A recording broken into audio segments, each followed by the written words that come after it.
Granjera viuda aceptó granja abandonada como pago. Una yegua con su potro recién nacido escondía algo invaluable. Nadie que estuviera parado en ese corral la mañana del 16 de marzo hubiera creído lo que estaba viendo. Una mujer de 53 años, delgada, pero con los hombros cuadrados de quien cargó costales toda la vida, parada en medio de un lodazal que alguna vez fue patio de trabajo, mirando a una yegua color retinto oscuro que apenas podía sostenerse sobre las cuatro patas. El animal tenía el lomo hundido por el hambre, costillas contando historia de abandono, y pegado a su flanco izquierdo, tambaleándose con las patas largas y torpes de los recién nacidos, un potro negro como el carbón que no tendría más de 2 días de haber llegado al mundo. La yegua no levantó la cabeza cuando Remedios Cruz entró al corral. No porque estuviera mansa, sino porque ya no le quedaban fuerzas para tener miedo. A un lado del portón, 3 hombres del pueblo observaban sin decir nada. Uno de ellos, el licenciado Fuentes, había traído los papeles en una carpeta café. Todo estaba firmado.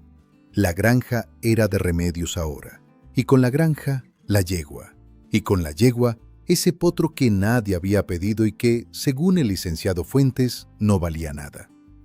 Nunca imaginó lo que haría con ellos después. Pero para entender eso, hay que ir al principio de verdad, al momento en que todo esto comenzó a gestarse, que no fue ese martes de marzo sino meses antes, en otro lugar, con otras palabras y con la misma voluntad de siempre de los que tienen de aplastar a los que trabajan. Remedios Cruz Valenzuela nació en el rancho El Sausal, en los márgenes del municipio de Namiquipa, en el estado de Chihuahua, donde el invierno no pide permiso y el verano no da tregua. Creció entre huizaches y mezquites, aprendiendo a distinguir la tierra buena de la mala por el color y el peso que dejaba en los dedos cuando la apretabas. Su padre fue mediador en tierras que no eran suyas hasta que fueron suyas. Y ese proceso de 20 años, de pagos pequeños, de cosechas entregadas a medias, de temporadas malas que casi lo derrumban y temporadas buenas que apenas alcanzaban para salir a mano, le enseñó a Remedios que la tierra no se regala ni se hereda sin sudor, se gana. Cuando Remedios tenía 17 años, aprendió a trabajar una yunta. No porque no hubiera hombres en la familia que lo hicieran, sino porque su padre quedó con el hombro izquierdo fuera de su lugar después de que un buey se espantó y lo arrastró 30 metros por el terreno pedregoso, y alguien tenía que levantar el trabajo. Ella lo levantó, y nunca lo volvió a soltar. Se casó con Aurelio Domínguez a los 22 años. Aurelio era callado como son callados los hombres del norte, que no confunden el silencio con la frialdad. Callado porque lo que tenía que decir, lo decía con las manos, con el trabajo de madrugada, con la cerca bien puesta y la vaca bien cuidada. Tuvieron 2 hijos. El mayor, Ernesto, se fue a Chihuahua capital a estudiar contabilidad. La menor, Petra, se quedó cerca, casada con un hombre de un rancho a 40 kilómetros, con 3 hijos que Remedios malcriaba cuando podía. Aurelio murió hace 6 años. Un infarto que no avisó. Una tarde de noviembre, cuando estaba metiendo la cosecha de maíz antes de que llegara el viento norte, que ya se olía desde la mañana. Lo encontraron entre los costales. Tenía los ojos cerrados y las manos todavía con tierra. Remedios lloró 3 días. Después se levantó. Después de Aurelio, la granja quedó a su nombre. 42 hectáreas de temporal, con una casita de adobe que él fue construyendo de a poco, un gallinero en forma, 2 corrales, una huerta pequeña de manzanos y durazneros que daba para el consumo y para vender algo en el mercado de Namiquipa los domingos. No era mucho. Era suficiente si se trabajaba bien y si no llovían las calamidades. Llovieron las calamidades. El primer año sin Aurelio, la sequía llegó en mayo y no se fue hasta octubre. El temporal fue una burla. Cayeron 4 lluvias en 5 meses, ninguna suficiente para levantar el maíz de verdad. Remedios cosechó 1/3 de lo normal. Pagó sus compromisos con lo que tenía guardado. El segundo año fue mejor. El tercero volvió a fallar, pero de otra manera. Una granizada en julio arrasó con la mitad de la huerta cuando los duraznos ya estaban cuajados. Perdió más de la mitad del ingreso que esperaba de esa cosecha. Para entonces debía dinero. No mucho, pero lo suficiente para que alguien lo notara. El alguien que lo notó se llamaba Rodrigo Armendáriz Salcido, 48 años, propietario de 3 ranchos y de la única bodega de acopio de granos que operaba en un radio de 60 kilómetros. Un hombre que sonreía fácil, que pagaba sus cuentas a tiempo, que en el pueblo tenía fama de serio y de correcto. Un hombre que había construido esa fama con mucho cuidado durante muchos años, porque la fama de serio y de correcto vale más en estas tierras que cualquier papel firmado. Y Rodrigo Armendáriz lo sabía mejor que nadie. Lo que muy poca gente sabía de Rodrigo Armendáriz era lo siguiente: que su bodega de acopio tenía una báscula que marcaba sistemáticamente 3% menos del peso real, que sus contratos de medida tenían cláusulas escritas en letra pequeña que cambiaban las condiciones si la cosecha caía por debajo de ciertos volúmenes, que 3 familias en los últimos 8 años habían perdido sus tierras por deudas contraídas con él, y que en los 3 casos, las tierras terminaron en su poder después de procesos que, según todos los papeles, eran completamente legales. Remedios no sabía nada de esto, o no sabía la magnitud. Algo había escuchado, como se escuchan los rumores en los pueblos chicos, pero los rumores sin evidencia son solo humo, y el humo no detiene a nadie cuando necesita dinero para salvar lo que tiene. La deuda que contrajo con Armendáriz fue en apariencia sencilla: un préstamo de 80,000 pesos para cubrir los insumos de la siguiente temporada y pagar una deuda menor que tenía con la ferretería del pueblo. El interés pactado era razonable. El plazo era de 18 meses. El aval era su granja. Remedios firmó en febrero, cuando todavía hacía frío y el año parecía poder mejorar. El año no mejoró. O más bien, mejoró para todo menos para lo que Remedios necesitaba. Las lluvias llegaron, pero se fueron antes de tiempo. El maíz dio, pero los precios cayeron ese año por una importación masiva que llegó del norte. Y la bodega de Armendáriz le pagó por la cosecha lo que quiso pagarle, porque no había otra bodega a donde ir. Cuando Remedios fue a liquidar en agosto, al año y 2 meses de haber firmado, le faltaban 22,000 pesos. No porque hubiera gastado mal, sino porque la báscula de la bodega le había comido kilo a kilo lo que el campo le había dado. Armendáriz le ofreció una prórroga, 2 meses más, con un cargo adicional que él llamó interés moratorio, y que en las cuentas de Remedios sumaba 7,000 pesos más. Remedios aceptó porque no tenía otra salida. Tenía 2 meses. Lo que pasó en esos 2 meses fue lo siguiente. Remedios trabajó como nunca. Vendió lo que pudo de la huerta. Consiguió un pedido de jaleas de durazno con una tienda de Cuauhtémoc.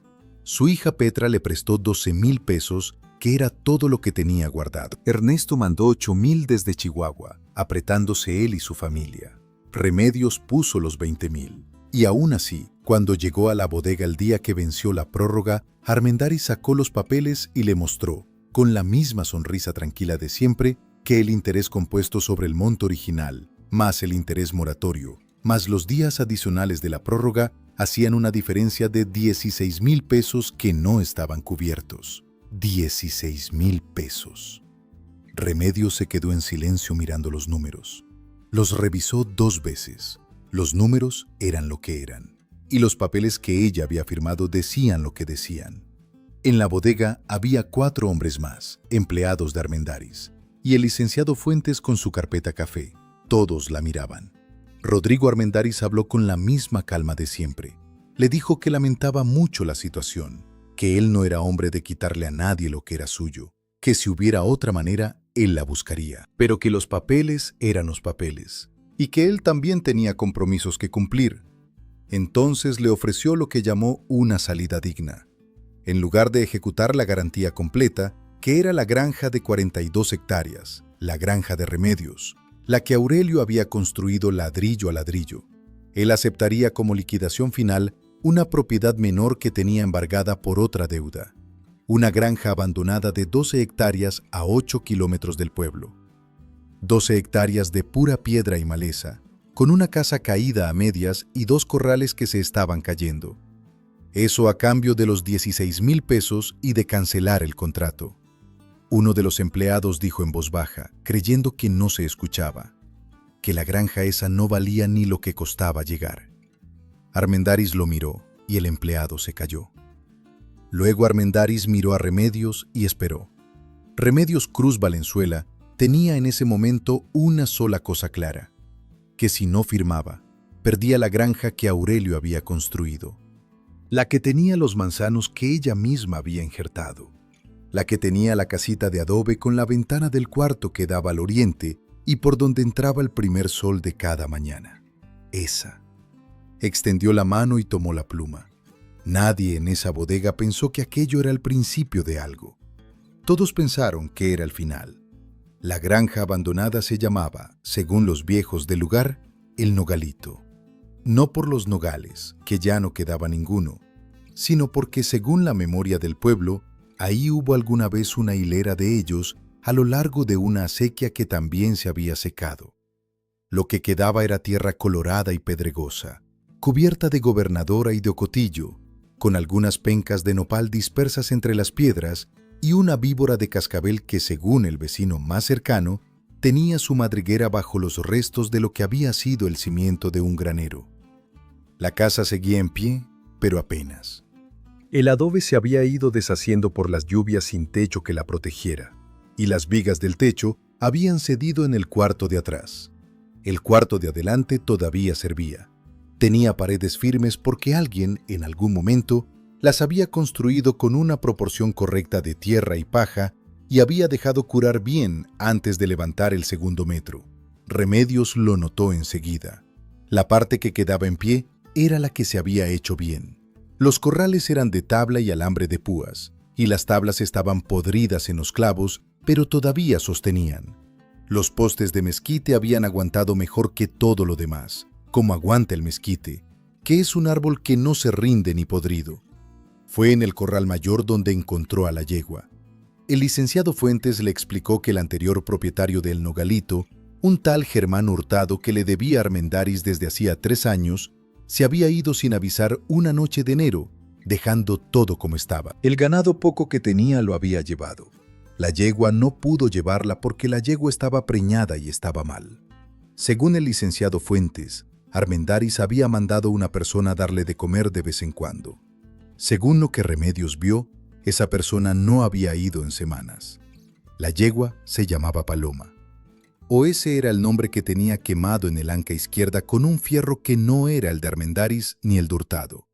Era un fierro viejo, de letra cursiva torpemente grabada, que decía una P y algo que tal vez era una A o tal vez era otra cosa. Alguien antes de Hurtado la había tenido. Y ese alguien la había marcado. Y ese fierro era lo único que quedaba de esa historia anterior. Paloma era un animal de unos 10 años, según los dientes que Remedios le revisó con cuidado, acercándose despacio desde el costado izquierdo, hablándole en voz baja sin decir nada de particular, solo el sonido de las palabras, que a los caballos lo que les llega primero es el tono. La yegua no retrocedió, pero tampoco se acercó.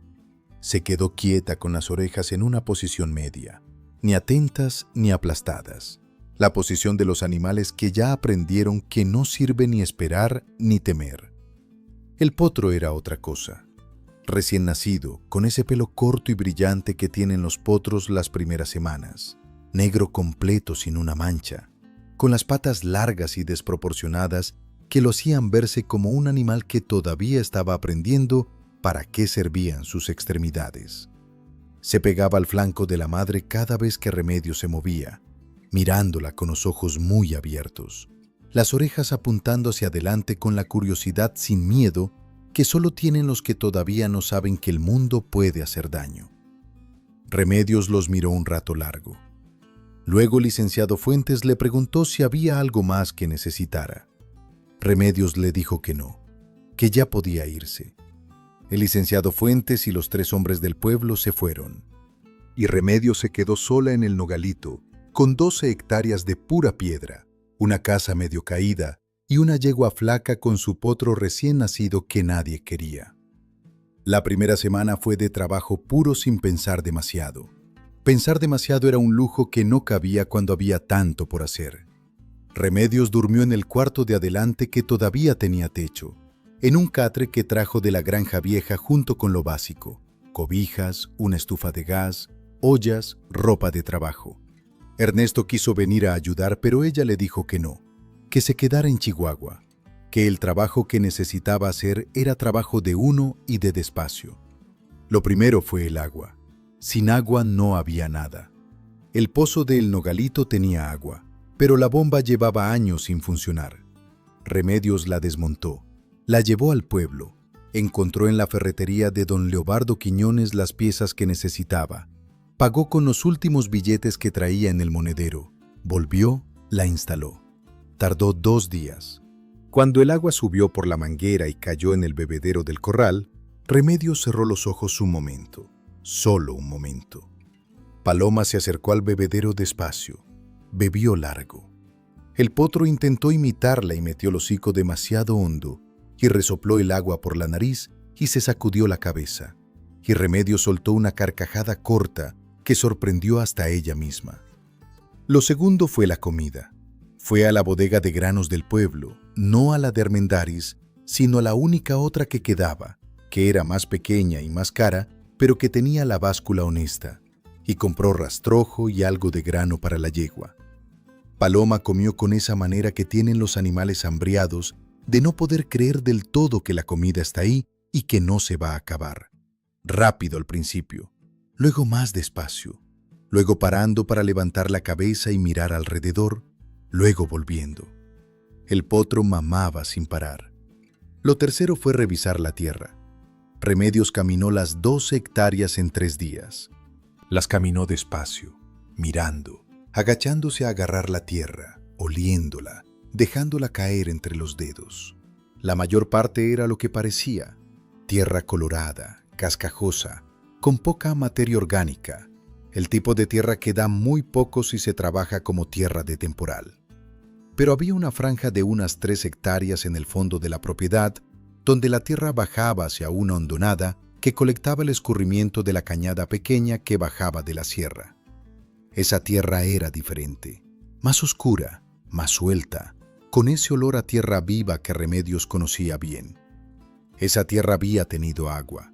Tal vez volvería a tenerla si se trabajaba bien. También encontró debajo de la maleza en el borde de la hondonada los restos de un sistema de captación de agua de lluvia que alguien había construido hace mucho tiempo. Unas piedras acomodadas en forma de embudo que dirigían el escurrimiento hacia un jagüey que estaba totalmente asolvado, pero que todavía tenía su forma. Alguien antes de todo este desastre había sabido lo que tenía. Remedios sacó su libreta y apuntó. En el pueblo la historia de Remedios Cruz ya corría. En los pueblos del norte la gente no es chismosa por vicio. Es chismosa porque en tierra escasa la información sobre quién tiene qué y quién debe qué puede ser la diferencia entre una buena decisión y una mala. Así que cuando Remedios aparecía en la tienda de don Leobardo o en la tortillería de la señora Esperanza, la noticia ya había llegado antes que ella, que la viuda de Aurelio Domínguez había perdido su granja con Armendáriz y se había quedado con la pendenga de El Nogalito a cambio. Las reacciones eran las que eran. Don Leobardo Quiñones, que era hombre de pocas palabras y de muchas observaciones, le dijo una tarde mientras le despachaba unos tornillos, que la tierra del Nogalito era mejor de lo que parecía si alguien sabía mirarla, que él había conocido al bisabuelo del que primero la trabajó, y que ese hombre había sacado de ahí cosechas que nadie creía posibles. Remedios lo escuchó con atención y no dijo nada, que a veces callarse es la manera más eficiente de escuchar. La señora Esperanza de la tortillería opinó frente a 4 clientas que Remedios Cruz siempre había sido muy brava para su bien y que uno no podía andar de brava con gente que tenía papeles y licenciados de su lado. Una de las clientas, Consuelo Medina, viuda también, que había trabajado de cocinera en el rancho de Armendáriz hacía años, bajó la voz y dijo que ella sabía cosas del señor Armendáriz que la señora Esperanza no sabía, y que si Remedios Cruz era la mitad de inteligente que su marido decía que era, tal vez todavía tenía juego. El rumor de lo que dijo Consuelo Medina llegó a Remedios a los 2 días. Rodrigo Armendáriz, por su parte, estaba satisfecho. No de una manera ostentosa, porque Armendáriz nunca era ostentoso, que la ostentación es la primera señal de que alguien no está tan seguro como aparenta. Estaba satisfecho de una manera tranquila, la de quien ejecutó un plan que llevaba tiempo preparando y que salió como estaba previsto.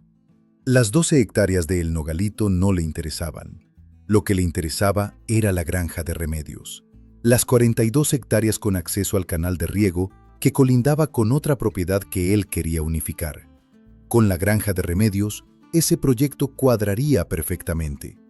En su rancho, la noche del 16 de marzo, Armendáriz bebió una copa de brandy antes de dormir y no pensó más en Remedios Cruz. Su error fue ese, no pensar más en ella.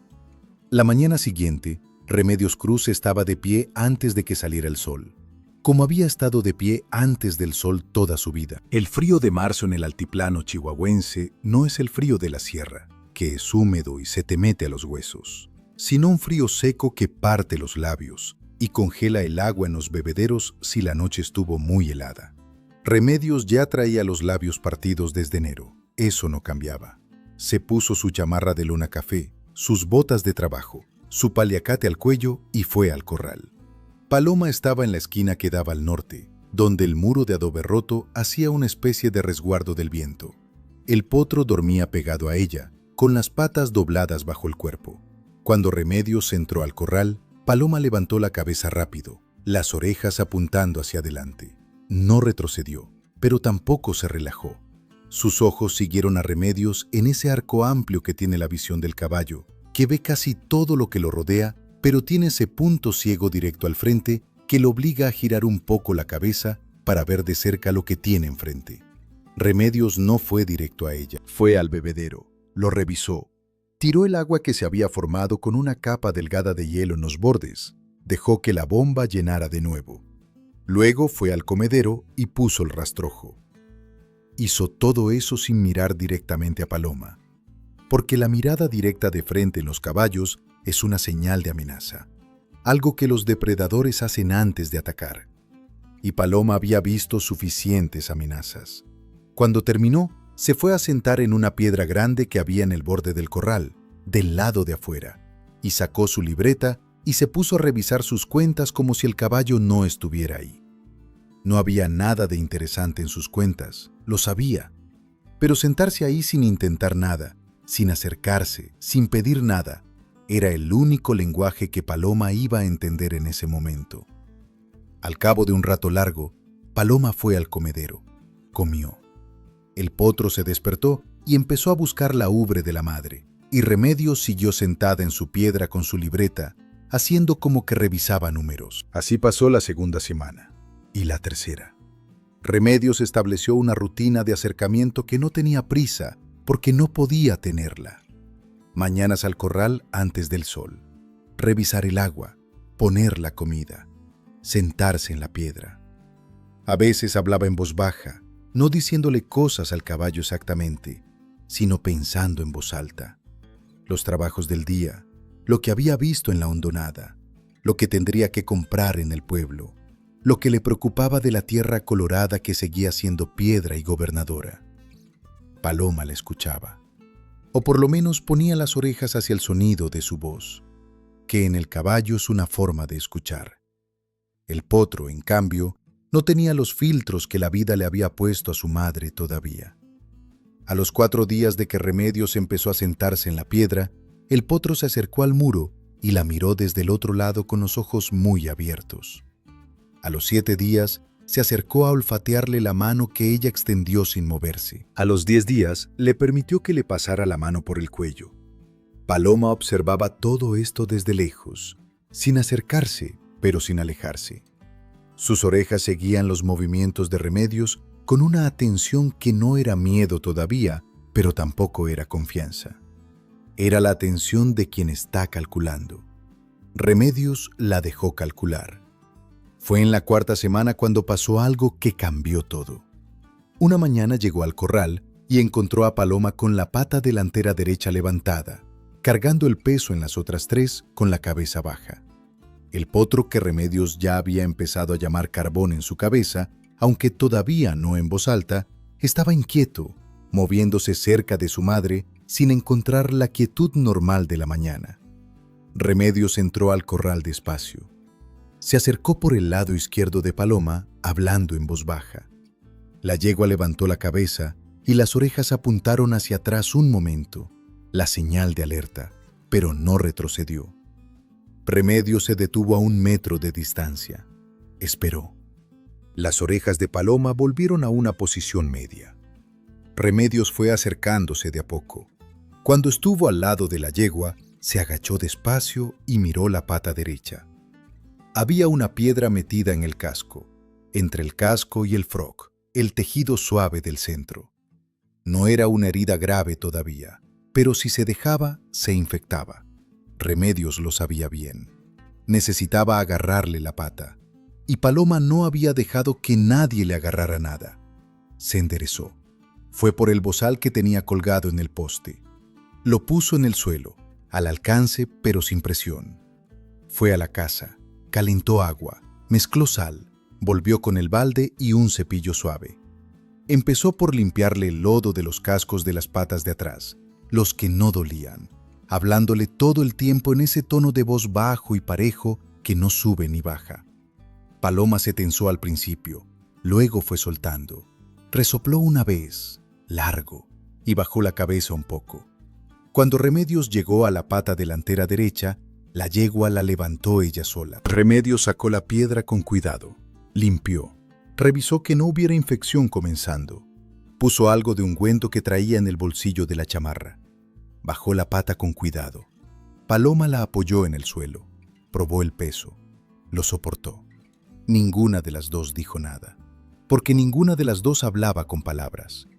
Pero algo había cambiado en el aire del corral. Fue don Leobardo quien le habló de Consuelo Medina.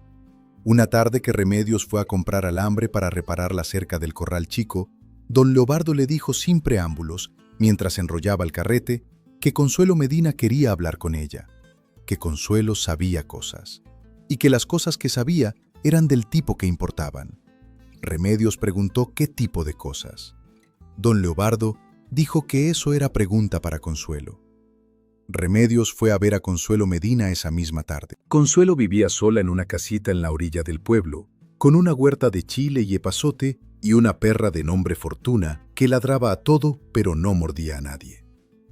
Era una mujer de 60 y tantos años, menuda, con las manos marcadas de años de trabajo en cocinas ajenas y con una manera de contar las cosas que iba de rodeos, pero llegaba al punto exacto, como los viejos del norte que aprendieron que las palabras directas a veces cierran puertas que los rodeos pueden abrir. Le ofreció café. Remedios aceptó.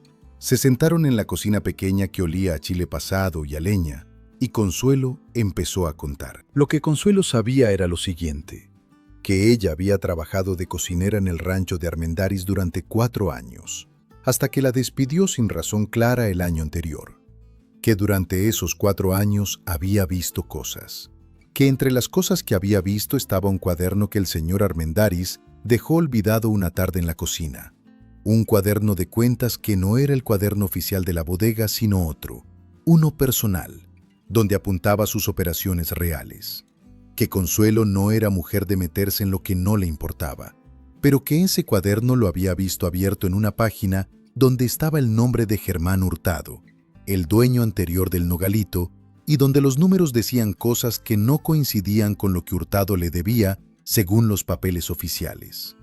Consuelo no había tomado el cuaderno. No era su costumbre tomarlo ajeno, pero había recordado los números. Y los números que recordaba, si eran ciertos, significaban que la deuda de Hurtado con Armendáriz era la mitad de lo que los papeles decían, lo cual significaba que la granja de Hurtado, el Nogalito, se la habían quitado por una deuda inflada, igual que la granja de Remedios. Remedios escuchó todo esto sin interrumpir. Cuando Consuelo terminó, Remedios le preguntó si estaría dispuesta a decirle eso a alguien más, a quien fuera necesario. Consuelo dijo que dependía de quién fuera el alguien. Remedios dijo que todavía no lo sabía, pero que lo iba a saber. Volvió al Nogalito en oscuridad, con la cabeza trabajando. No era evidencia suficiente. El recuerdo de una cocinera sobre un cuaderno que vio una vez no era nada que ningún licenciado fuera a usar. Necesitaba algo más. Fue esa noche sentada en el catre de su cuarto con la vela encendida, porque todavía no había arreglado la instalación eléctrica de la casa, cuando recordó algo que Ernesto le había dicho por teléfono la semana anterior, que él, revisando los papeles del préstamo que ella le había mandado por fotografías, había notado algo raro en las condiciones del interés compuesto, que la fórmula que usaba Armendáriz para calcular los intereses moratorios no era estándar.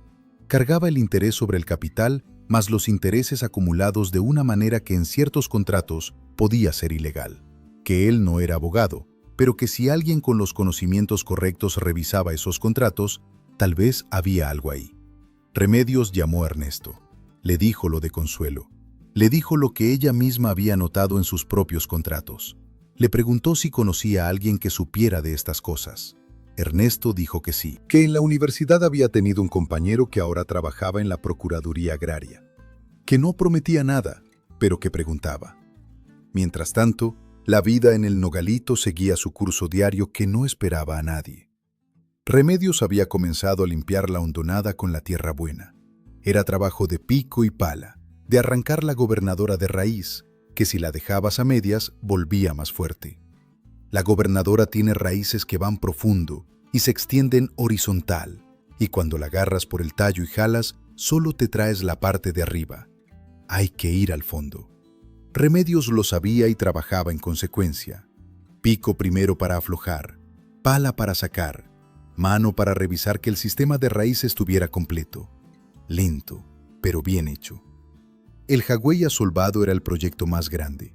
Necesitaba sacarse toneladas de lodo y piedra acumulada. Remedios no tenía con qué pagar una retroexcavadora, así que lo fue haciendo a mano, carretillada por carretillada, aprovechando que el fondo del Jagüey era tierra negra mezclada con sedimento orgánico que una vez sacada y extendida sobre la tierra colorada de las hectáreas de arriba, podría mejorarla. Usaba el lodo del Jagüey como abono. Mataba 2 pájaros con la misma piedra, como hubiera dicho Aurelio. Las mañanas al corral siguieron su ritmo. Paloma había empezado a acercarse al muro donde Remedios se sentaba. No todo el camino, pero sí a mitad del corral. Remedios lo notaba de reojo sin mirarlo directamente. Un día la yegua llegó al muro y puso el hocico cerca de la mano de Remedios, que estaba apoyada en la piedra. No la olió del todo, pero se quedó ahí un momento antes de volver. Carbón, el potro, ya dejaba que Remedios lo rascase detrás de las orejas. Cuando Remedios llegaba al corral por las mañanas, Carbón venía trotando desde donde estuviera, con esa torpeza elegante de los potros que todavía están aprendiendo lo que pueden hacer con sus patas largas. Paloma lo observaba sin intervenir, que es la manera de la madre que ya entiende que no todo contacto es daño, pero que todavía no está del todo lista para creerlo ella misma. Una tarde de finales de marzo, cuando el sol ya calentaba de verdad, aunque las noches siguieran heladas, Remedios entró al corral con el bozal en la mano, no para usarlo, sino para que Paloma lo oliera. Se lo acercó abierto, colgando de su mano, sin presionar. Paloma lo olió largo, resopló, lo olió de nuevo. No retrocedió. Remedios se lo puso en la cabeza sin prisa. Paloma se tensó. Las orejas fueron atrás. Remedios no jaló, no presionó. Solo mantuvo la presión pareja y habló en voz baja. Y entonces Paloma hizo algo que Remedios no esperaba. Resopló largo, muy largo, y bajó la cabeza. La tensión salió de su cuerpo como el aire de un fuelle. Remedios sintió algo en el pecho que no supo nombrar bien. No era exactamente alivio, era más parecido al reconocimiento. La llamada de Ernesto llegó a principios de abril. El compañero de la Procuraduría Agraria se llamaba Ingeniero Galindo, y lo que dijo fue cauteloso pero claro, que los contratos que Remedios le había mandado por fotografías tenían problemas. No uno, sino varios. La cláusula de interés compuesto era irregular. La condición de vencimiento anticipado que Armendáriz había invocado no cumplía los requisitos del contrato original. Y la más importante, había una irregularidad en la evaluación del bien entregado como pago, que era el Nogalito, cuyo valor registrado en los papeles de la transacción era significativamente inferior al valor catastral real, lo cual podría constituir una operación en daño del fisco y eventualmente del contratante débil, que en este caso era Remedios. Nada de eso era certeza, era posibilidad. Para convertirlo en algo más, necesitaban los contratos originales, y si era posible, cualquier evidencia adicional de un patrón de comportamiento similar con otras personas. Remedios pensó en Consuelo y sus recuerdos de un cuaderno. Pensó en las 3 familias que don Leobardo había mencionado una vez, casi sin querer, que habían perdido sus tierras con Armendáriz en los últimos años. Pensó en el dueño anterior de El Nogalito, Germán Hurtado, que se había ido una noche de enero sin decir a dónde. Le preguntó al ingeniero Galindo si alguien podía hablar con esas familias. El ingeniero Galindo dijo que si había un patrón, sí, que eso era exactamente lo que buscaban. Rodrigo Armendáriz no supo nada de estas conversaciones, no porque Remedios fuera especialmente discreta, sino porque Armendáriz, como todos los que llevan mucho tiempo ganando, había dejado de prestar atención a los que consideraba derrotados. Remedios Cruz era para él un asunto resuelto, un número en un balance, un nombre que ya no necesitaba recordar. El mes de abril avanzó con sus tardes de viento que levantaban el polvo de la tierra seca antes de que las primeras lluvias de mayo llegaran a asentarlo. Remedios siguió trabajando el nogalito con la misma constancia de siempre, que no era terquedad ni era valentía, sino simplemente la única forma que conocía de vivir. Trabajar lo que tenía frente a ella, despacio si era necesario, rápido si se podía, pero siempre para adelante. La hondonada estaba tomando forma. 3 semanas de trabajo habían dejado limpia casi 1 hectárea de la tierra buena. El jagüey había bajado su nivel de asolve lo suficiente para revelar que el fondo tenía una capa de arcilla que lo hacía impermeable. Si llovía bien, retendría el agua. Remedios lo había cubierto con una lona vieja que tenía para proteger el fondo de que siguiera asolvándose con el viento, y esperaba a mayo. También había hecho otra cosa. Había ido a hablar con las 2 familias que don Leobardo le mencionó que vivían en el municipio. La tercera familia se había ido del estado. De las 2 que quedaban, una tenía miedo todavía y no quiso hablar. La otra, una pareja de apellido Gardea, que había perdido su tierra 6 años atrás, escuchó a Remedios con los brazos cruzados, sin decir nada. Y al final, el señor Gardea dijo solo: ¿dónde hay que firmar? Con Consuelo Medina, con los Gardea, y con los contratos que el ingeniero Galindo estaba revisando, había algo. No era suficiente todavía para ganar, pero era suficiente para que alguien con autoridad levantara la mano y hiciera preguntas. Fue en esos días cuando ocurrió el incidente de Paloma que cambió la textura de todo. Una tarde que Remedios estaba trabajando en la cerca del Corral Chico, llegó al rancho una camioneta que ella no conocía. Bajaron 2 hombres. Eran empleados de Armendáriz, aunque ella no los reconoció de inmediato. Le dijeron que venían a revisar el estado de la propiedad, que era un procedimiento normal de quien había hecho la transacción. Remedios los miró y dijo que estaban en propiedad privada y que si tenían algún documento que los autorizara a estar ahí, que lo mostraran. Los hombres no tenían ningún documento, pero uno de ellos fue al corral y abrió el portón y entró. Paloma, que había estado tranquila en la sombra del muro del fondo, se transformó en cuanto ese hombre entró al corral. Fue inmediato y total. La cabeza arriba, las orejas aplastadas, el cuerpo girado para tener al intruso en el ángulo de visión, las patas listas para moverse. Carbón salió disparado hacia el rincón opuesto con ese ruido pequeño y agudo que hacen los potros asustados. El hombre avanzó hacia el centro del corral con un palo que traía en la mano. Tal vez sin intención de usarlo, tal vez solo porque lo traía. No importaba la intención. Lo que importaba era el palo. Paloma vio el palo y algo en ella se quebró hacia adentro, hacia ese lugar donde vive lo que ya pasó y no se olvida. La yegua arremetió, no contra el hombre. Pasó de largo, rozándolo con el flanco, y salió al patio en una carrera que tenía más de huida que de ataque. Aunque el hombre no lo entendió así, y cayó de espaldas y gritó. Carbón, sin entender nada, corrió detrás de su madre porque era lo único que sabía hacer en ese momento. Remedios estaba en el portón. Entró al patio sin correr, sin gritar, con la voz que ya Paloma conocía. La yegua dio 2 vueltas grandes al patio y fue aminorando. Remedios se puso en el centro del patio y no se movió. Paloma pasó cerca una vez, 2 veces, y a la tercera paró cerca de ella, jadeando, con los ojos todavía muy abiertos y las narinas ensanchadas. Remedios le habló en voz baja. El segundo hombre, que se había quedado en la camioneta, salió y preguntó si el caballo estaba loco. Remedios no lo miró a él. Siguió hablando a la yegua. Cuando Paloma bajó la cabeza y resopló, Remedios le pasó la mano por el cuello sin apresurarse. Luego se volvió hacia los 2 hombres y les dijo que se fueran de su propiedad, que si volvían, lo que había pasado no iba a ser lo único que los esperaba. Los hombres se fueron. Esa noche Remedios llamó al ingeniero Galindo y le contó lo del incidente. Galindo dijo que anotara la fecha, la hora y los nombres si los tenía, que eso también contaba. La historia del incidente llegó al pueblo antes de que amaneciera. Don Leobardo se enteró por su sobrino. La señora Esperanza se enteró por la señora del sobrino. Consuelo Medina llamó a Remedios para preguntarle si estaba bien. Y algo cambió en la manera en que la gente del pueblo miraba el asunto. No fue un cambio dramático ni inmediato.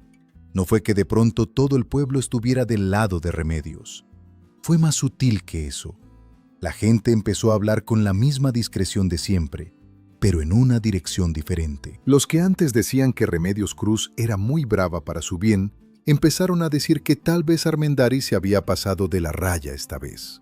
Los que apostaban a que el Nogalito sería un fracaso, empezaron a notar que la hondonada estaba limpia, que el jagüey estaba tomando forma, que la cerca del corral estaba bien puesta. En el rancho de Armendáriz, uno de sus hombres le contó lo del incidente. Armendáriz escuchó, hizo una pregunta sobre si los documentos de la propiedad estaban en orden, y cuando su hombre dijo que sí, dijo que estaba bien y pasó al siguiente tema. Siguió sin prestar atención. Mayo llegó con sus primeras lluvias. La primera lluvia del año en el altiplano chihuahuense tiene un sonido que no se olvida si uno creció en esas tierras. Empieza con el olor, ese olor a tierra seca que recibe el agua por primera vez. Un olor que no tiene nombre en español, pero que cualquier ranchero norteño reconocería en el otro lado del mundo con los ojos cerrados. Luego viene el ruido en el techo. Luego, el olor a mezquite mojado que es diferente al olor de cualquier otra cosa mojada. Remedios estaba en el corral cuando empezó.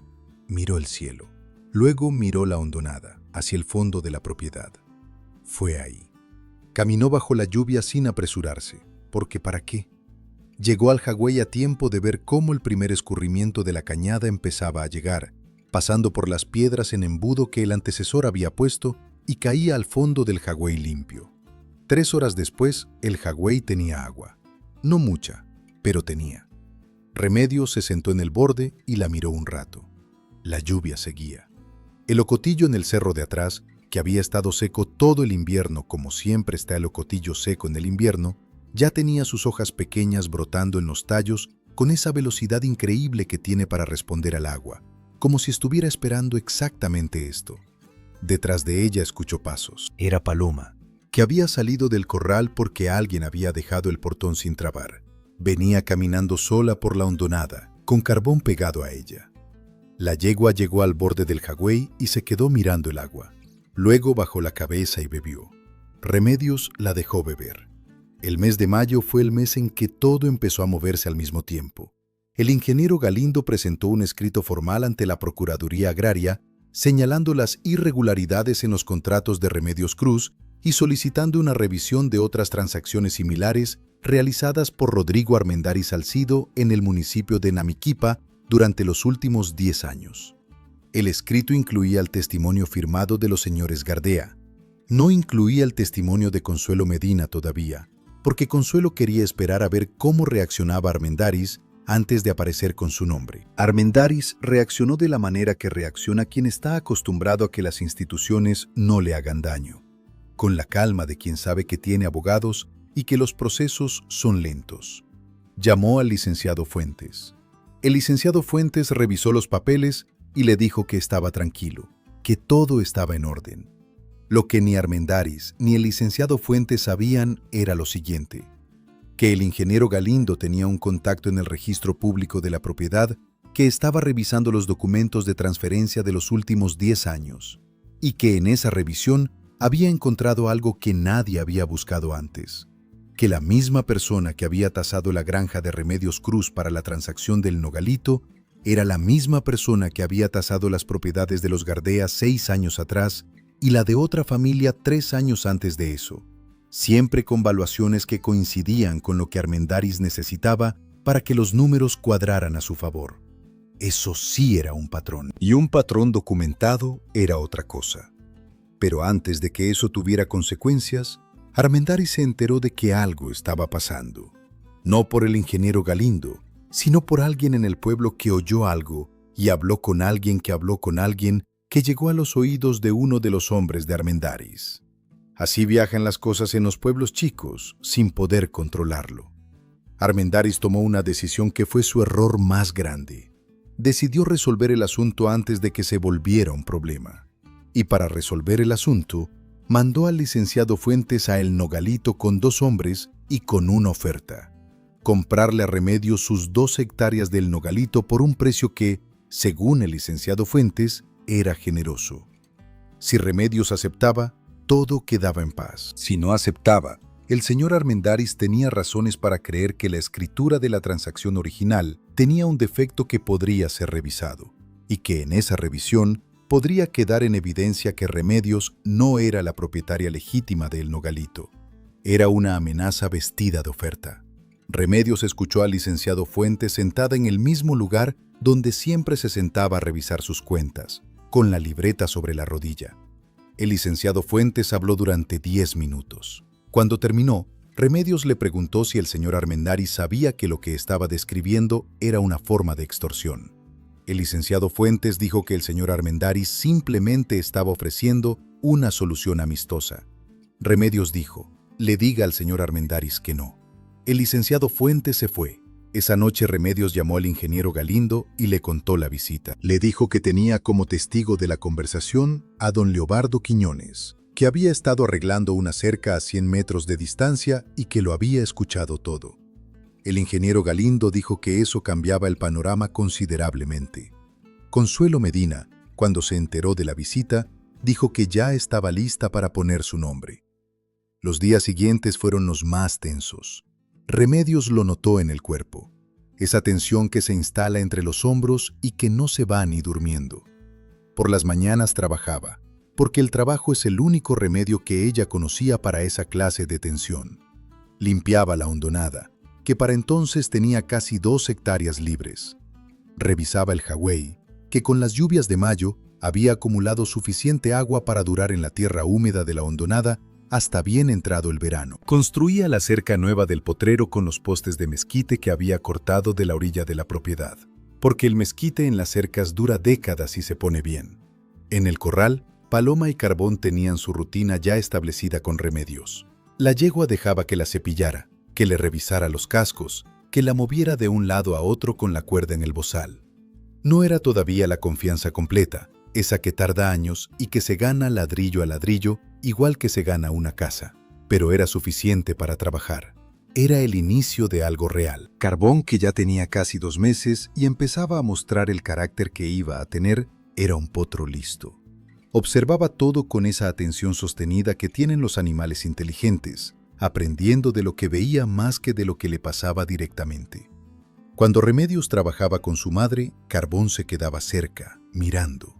Cuando Remedios terminaba y le daba palmadas a Paloma en el cuello, Carbón se acercaba para que le tocara a él también. Un mediodía, Remedios lo llamó por su nombre por primera vez en voz alta. «Carbón». El potro levantó las orejas y la miró. Remedios no supo si era que ya reconocía el sonido o solo la dirección de su voz, pero se acercó.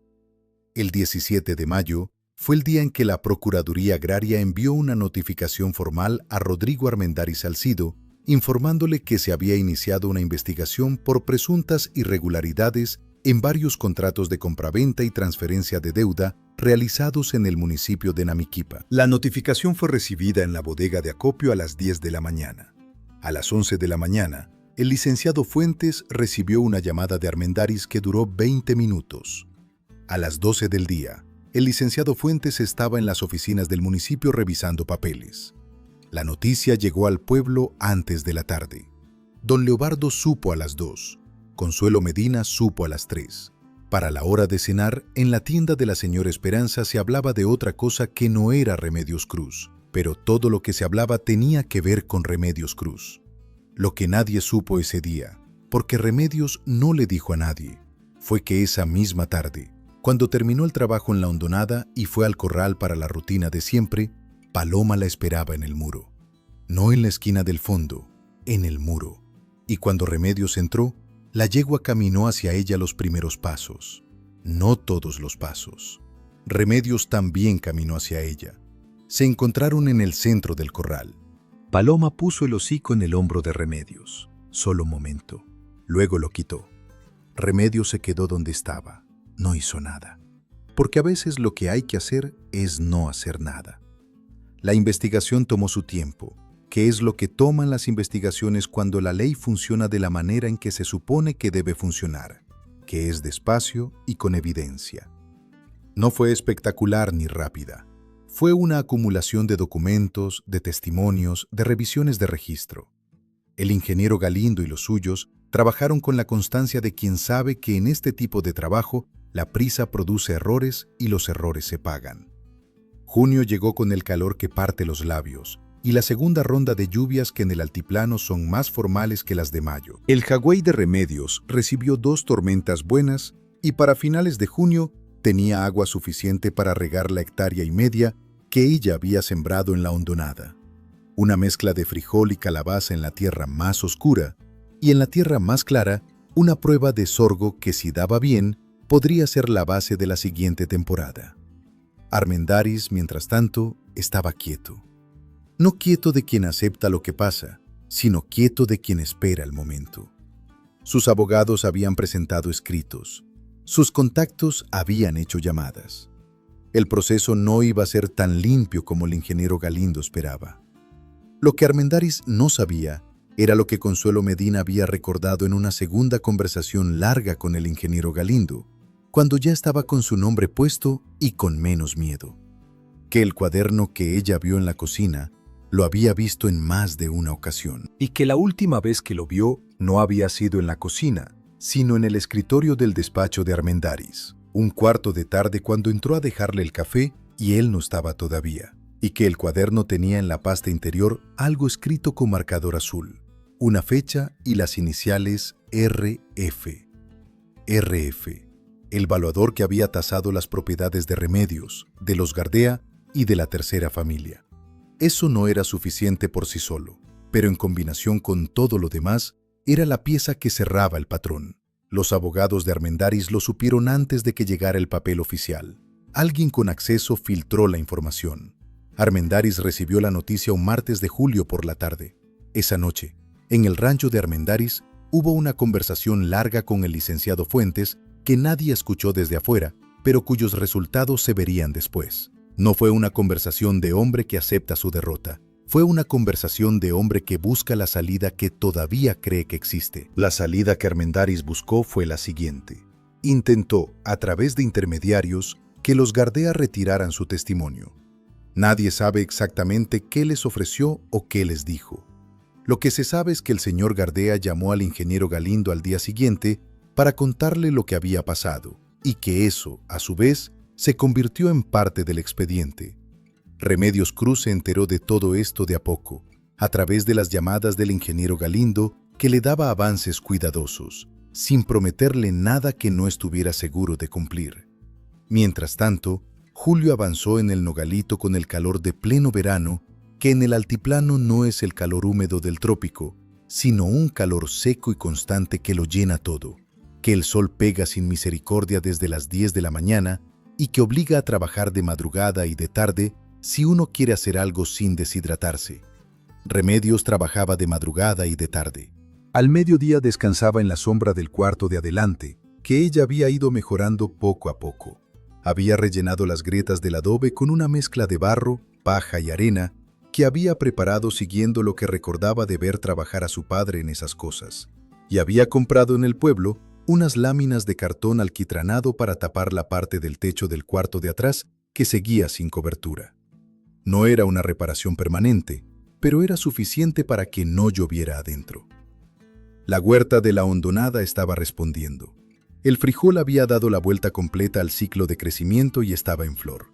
La calabaza cubría el suelo con sus guías largas. El sorgo estaba en espiga. No era una cosecha grande, era la primera cosecha, y era suya. Carbón para esas alturas era un potro de 4 meses que ya daba señas claras del animal que iba a ser. Largo de cuerpo, de pecho ancho en formación, con esa cabeza que tenía algo de antiguo en la forma, de línea que viene de lejos. Negro completo, sin una mancha. Se movía con una elegancia que no era entrenada sino natural, que es la elegancia que viene de la arquitectura, del hueso bien puesto, del músculo que todavía está creciendo pero que ya tiene forma.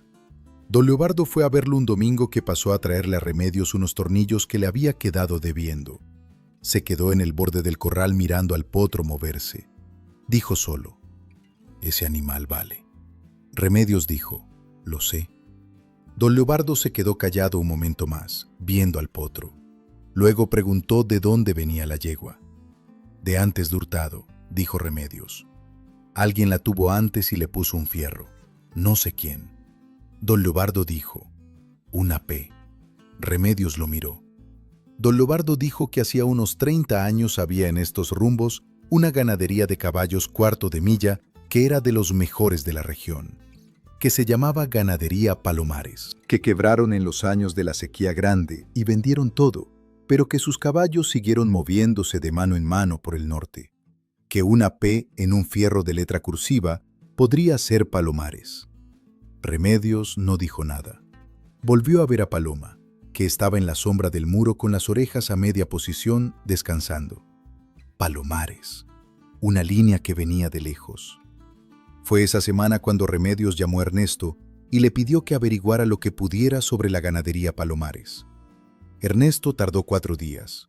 Lo que encontró fue esto: que la ganadería Palomares había tenido en sus últimos años de operación una producción reconocida de caballos de trabajo y de competencia, que algunos de sus animales habían sido premiados en charreadas y en pruebas de corte y arrastre, que el último catálogo de ventas antes de que cerraran, que alguien había digitalizado en una página de aficionados a la caballería norteña, listaba entre sus sementales uno de nombre Profeta, con características de color, tamaño y conformación que coincidían con lo que podría ser la línea de Paloma. Si Paloma era hija o nieta de un semental de Palomares, Carbón podría tener en las venas una genética de trabajo que hacía mucho tiempo nadie había considerado, porque nadie había considerado a la madre. Remedios guardó esto. Lo guardó no porque no lo viera, sino porque el momento de decirlo en voz alta todavía no había llegado. Agosto. La cosecha de la hondonada fue exactamente lo que Remedios esperaba y nada más. Pequeña, digna, prometedora. Sacó el frijol, sacó la calabaza, cortó el sorgo. Lo que no usó ella lo vendió en el mercado de Namiquipa el domingo siguiente. No fue mucho dinero, pero fue dinero honesto de tierra que ella había trabajado. En el proceso de la Procuraduría Agraria, agosto fue el mes en que Rodrigo Armendáriz Salcido, a través de sus abogados, presentó una propuesta de resolución extrajudicial.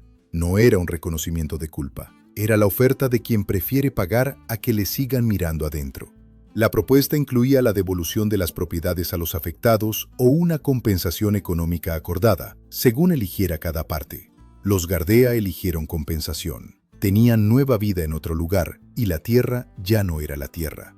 Remedios Cruz eligió otra cosa. La llamada del ingeniero Galindo fue un martes de madrugada. Eran las 6 de la mañana y Remedios ya estaba despierta como siempre. Galindo le explicó las opciones. Le explicó lo que Armendáriz estaba dispuesto a reconocer y lo que no. Le explicó los tiempos y los riesgos de seguir versus los de aceptar. Remedios escuchó todo. Cuando Galindo terminó, preguntó una sola cosa: si podía recuperar su granja, la de Aurelio, la de las 42 hectáreas con los manzanos y la ventana que daba al oriente. Galindo dijo que eso era lo más complicado, que la granja ya había sido transferida a nombre de Armendáriz y que revertir eso requería demostrar que la transacción original fue viciada, lo cual era posible, pero no estaba garantizado y podía tomar tiempo. Remedios dijo que esperaría. El proceso tardó 4 meses más. Fue de septiembre a diciembre. Remedios no lo vivió en suspenso, lo vivió trabajando. Siguió en el nogalito, siguió con la hondonada, siguió con Paloma y con Carbón. Fue preparando la segunda temporada, limpiando más tierra, mejorando el jagüey, arreglando el cuarto de atrás de la casa que para noviembre ya tenía techo nuevo de lámina galvanizada que sonaba fuerte con las primeras lluvias de la sierra que llegaban en ráfagas. Carbón creció. A los 6 meses era ya un potro que llamaba la atención a quien lo viera.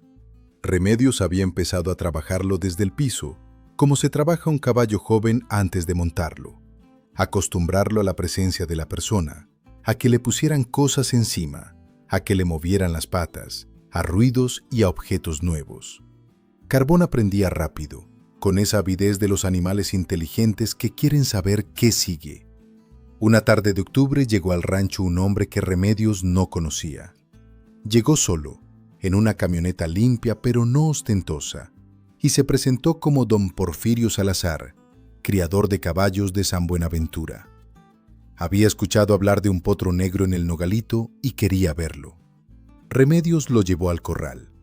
Don Porfirio miró a Carbón durante un buen rato sin decir nada. Le pidió permiso para entrar al corral. Remedios dijo que sí.